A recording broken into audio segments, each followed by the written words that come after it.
honour of the 9-year-old boy from Chesterfield who travelled to Belgium for the International Seagull Impersonation Championships and won first place. The signs were small at first, snatching his sister's chips with surprising speed, pleading all winter for a trip to the beach, disrupting lessons with frequent squawking laughter. He'd spend lunchtimes running across the playground, arms stretched wingspan wide, or standing at the railings, gazing in the direction of the nearest ocean.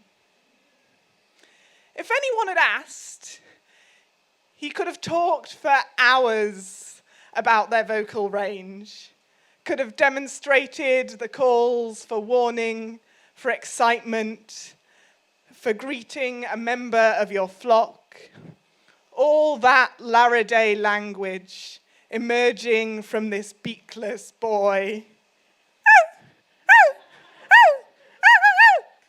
He can do it much better than I can. Look it up.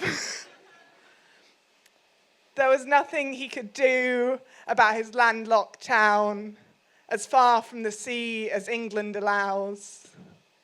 Even so, there were gulls perched on the school roof, circling above the climbing frame.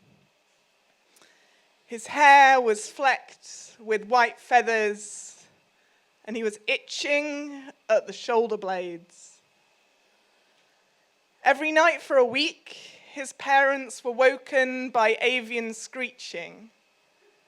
When they looked into his room, they saw only their son, asleep and smiling. No one knew where the costume came from. The yellow talons covering his trainers, the perfectly fitting wings, and those orange seagull eyes, which seemed to shine so much brighter than his grey human ones ever had. Thank you.